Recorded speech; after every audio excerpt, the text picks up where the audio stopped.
प्रभु के नाम में अपार सामर्थ्य है,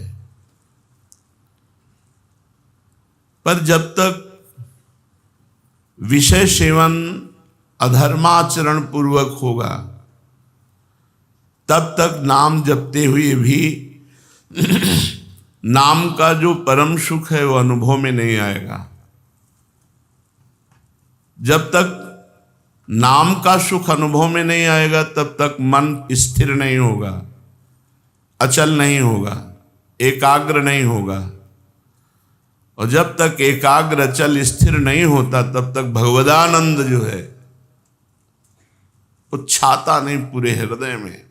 पूरा हृदय भगवदानंद से छा जाता है, भर जाता है। इसी स्थिति में जीव को स्वरूप बोध होता है। वो बुद्धिगत नहीं है, आनंद से लबालब हृदय है, कोई अन्य चिंतन ही नहीं। उसी समय उसको स्वरूप बोध होता है। हमारा प्रयास पापाचरण से पूर्ण मुक्त होने का होना चाहिए। गृहस्थ धर्म में है तो धर्मोचित विषय भोगों का सेवन करते हुए उनके प्रति राग रहित बुद्धि, अगर राग रहेगा तो फिर धर्मोचित भोग भी बंधन कारक है।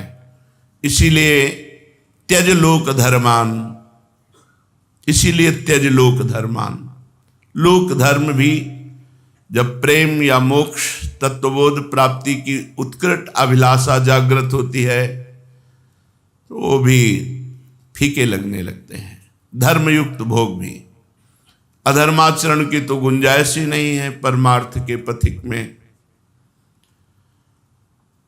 हमें पूरा प्रयास अपनी तरफ से करना है, जितना हमें भगवान ने सामर्थ्य दी है।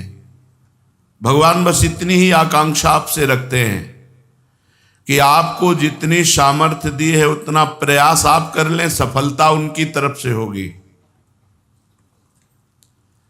आप प्रयास बचने का ना करके डूबने का करते हैं, फिर भगवान नहीं बचाएंगे, ध्यान रखना। प्रयास बचने का हो रहा है, फिर आप फिसल रहे हो, बचा लेंगे, निर्विकार कर देंगे। प्रयास आपका प्रभु के चरणों की तरफ निर्विकार होकर चलने का हो तो कृपा सिंधु करुणा में भगवान चाहे जितना कोई पतित हो उसे महात्मा बना देते हैं। क्षिप्रम भवति धर्मात्मा, बहुत जल्दी उसे निर्विकार कर देते हैं, बहुत जल्दी। मत चित्ता सर्व दुर्गाणि मत प्रसादात् तरिष्यति। जिसने मेरे में चित्त अर्पित कर दिया तो मेरे कृपा प्रसाद से सारे दुर्गुणों से वो मुक्त हो जाता है, वो महात्मा हो जाता है। महात्मा शब्द वहीं लगता है जहां किसी भी प्रकार का कोई विकार नहीं। भगवान की अहेतुकी कृपा से हमें अवसर मिला है माया प्रपंच से मुक्त होकर निरंतर भगवान के चिंतन में डूबने का। अब इस अवसर को हम व्यर्थ न जाने दें। जब हमारा बस न चले, हम हार रहे हों, तो हमारे पास एक महाबल है, हमारे इष्ट देव।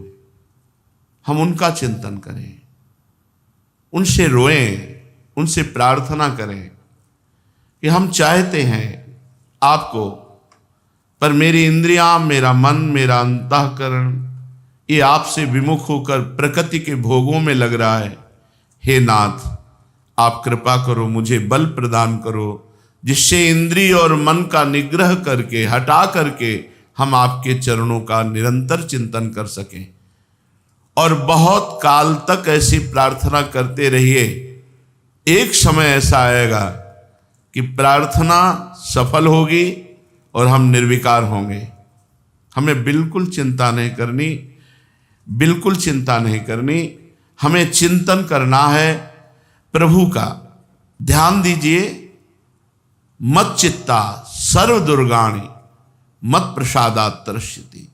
जितने भी दुर्गुण हैं वो मत चित्ता जो भगवान में निरंतर चित्त को जोड़ते रहते हैं, तो मत प्रसादात तरिष्यति, मेरे कृपा प्रसाद से समस्त दोषों से उत्तर जाते हैं, मुक्त हो जाते हैं, निर्दोष हो जाते।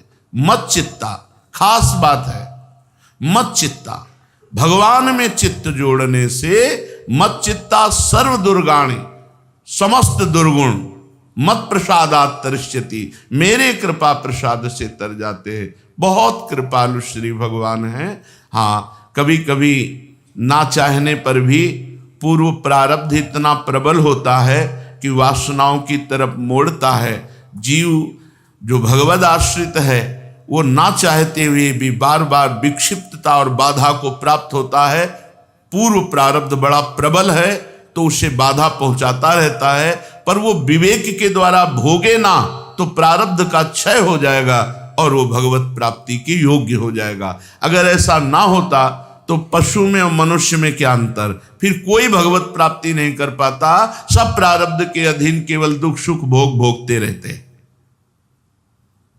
हम प्रारब्ध के अधीन पशु नहीं हैं, हम मनुष्य हैं। हम क्रियमाण नवीन कर्म करके भगवद आराधना के बल से प्रारब्ध को क्षय करें। यद्यपि प्रारब्ध बहुत बलवान है, ना चाहते हुए भी विवश करके भोगों में आपको लगा देगा। यदि भगवद विस्मरण का आपके हृदय में गुंजाइश है, भगवद विस्मरण का स्वभाव है, तो लगा देगा। और अगर अखंड स्मृति है तो ताकत प्रारब्ध की नहीं कि वो आपको बाधित कर सके। अगर बाधित करने की प्रारब्ध में इतनी सामर्थ्य होती तो कोई भी भगवत प्राप्ति नहीं कर सकता था। भजन में बहुत बड़ी सामर्थ्य है, काल भी बाधित नहीं कर सकता। प्रारब्ध की तो बात जाने दो। समुझ जे आए शरण ते डरत ना काल डर।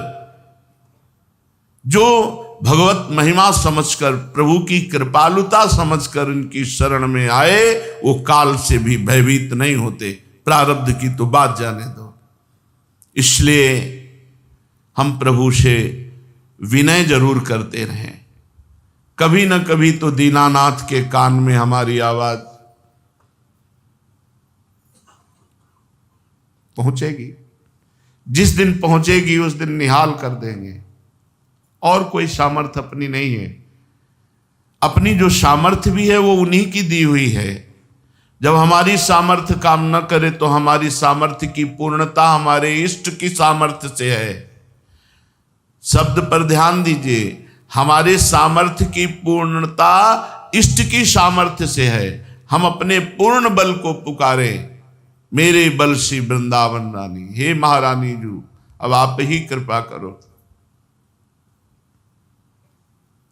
गोस्वामी श्री तुलसीदास जी महाराज विनय पत्रिका जी में कहते हैं, काहे ते हरि